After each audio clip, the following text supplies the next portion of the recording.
یہ نہ بیچ میں آتی تو خان بہادر ماموں کو اتنا جوان داماد نہ ملتا۔ کمینی، کاہل، دوسروں کے ہونٹوں سے لگا ہوا پانی کا گلاس جھپٹتی ہے۔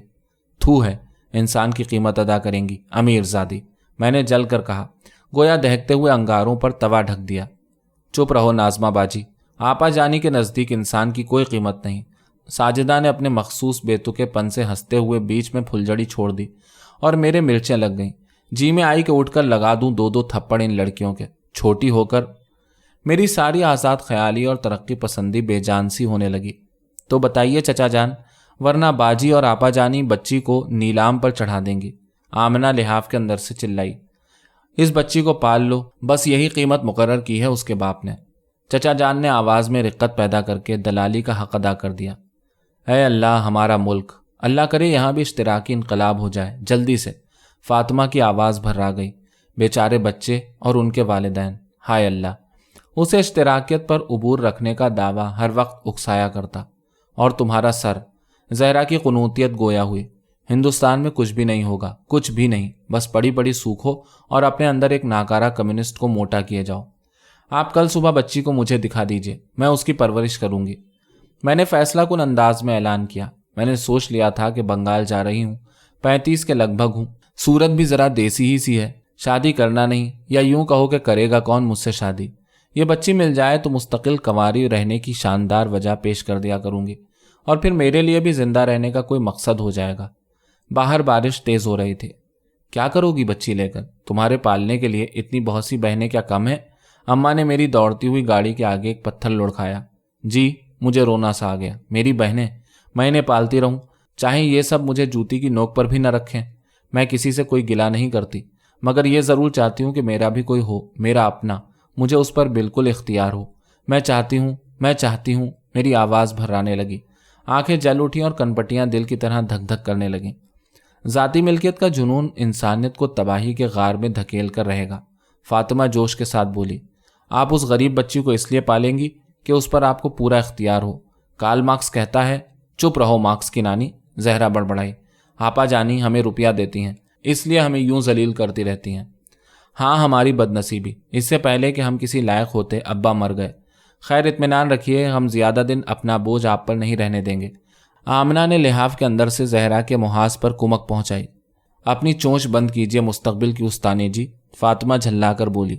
بھائی اللہ، میرا جی چاہتا ہے اپنا سر پھوڑ لوں۔ میری حالت کا کسی کو اندازہ نہیں، مجھ سے کسی کو ہمدردی نہیں، میں کسی سے اپنا دکھ درد نہیں کہہ سکتی، اور اگر کہوں تو سب مجھے نکو بنا لیتے ہیں۔ یہ ہے میری وقت، میں پوری یکسوئی سے رونا چاہتی تھی۔ نازمہ نے کروٹ بدلی اور میرا جی چاہا اسی وقت خودکشی کر لوں۔ تو پھر وہ بچی، فاطمہ نے اصل موضوع پکڑا، آپ کل ضرور اسے دیکھ لیجیے آپا جانی۔ ہاں، کل اسے لے آؤں گا۔ زاہدہ، تم اسے پال لو، بڑا ثواب ہوگا۔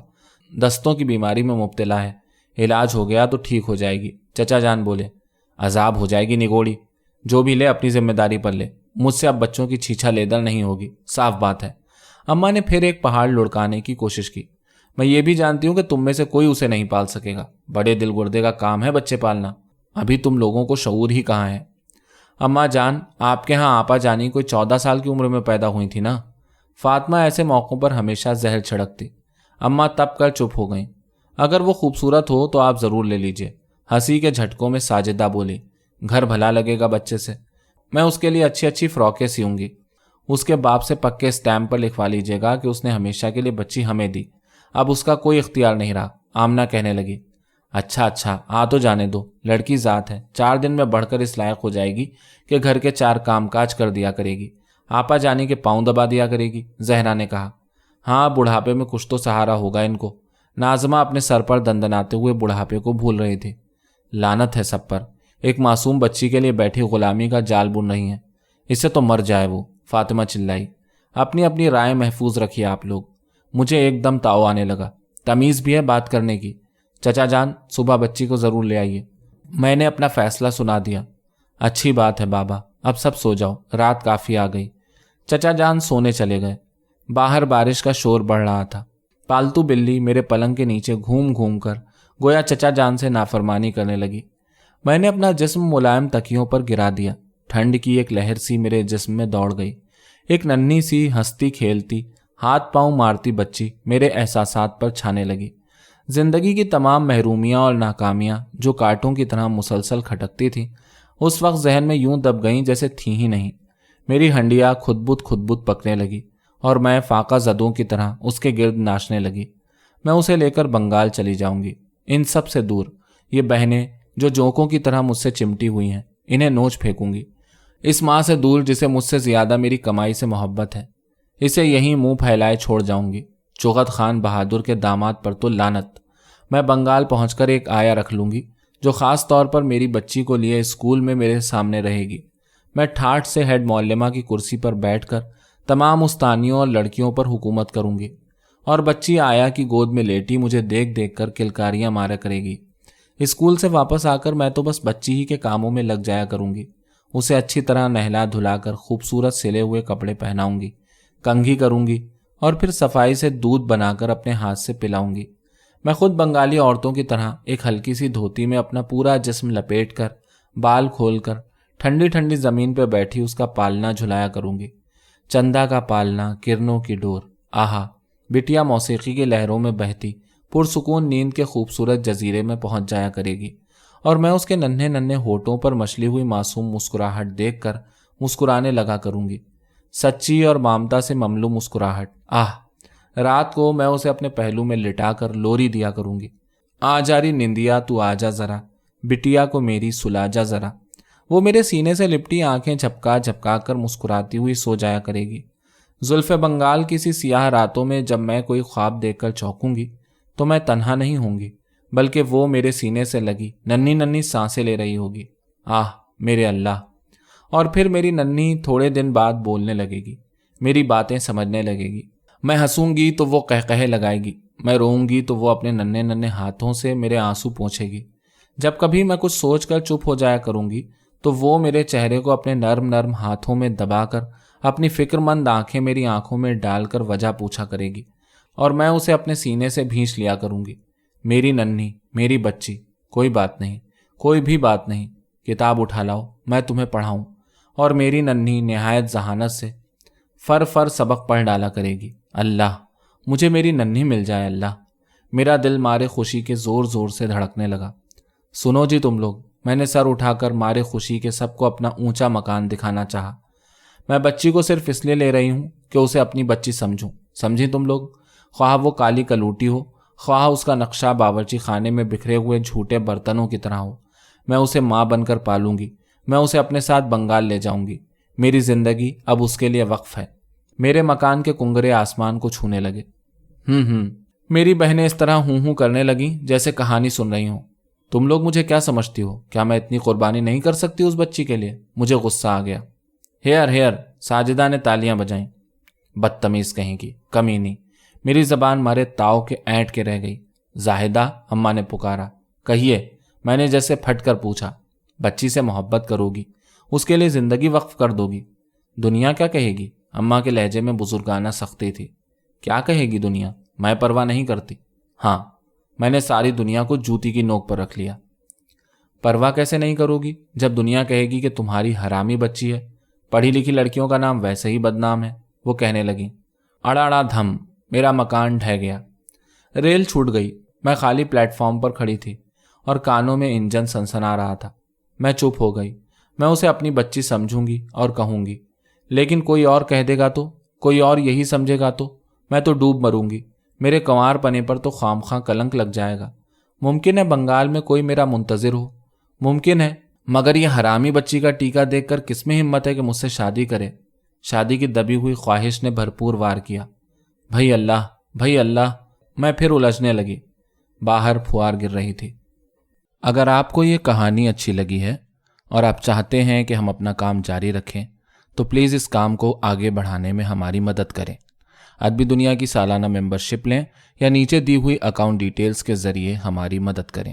آپ ہمارے کسی پروجیکٹ کو اسپانسر کرنا چاہتے ہوں تو ہمیں میل بھی کر سکتے ہیں۔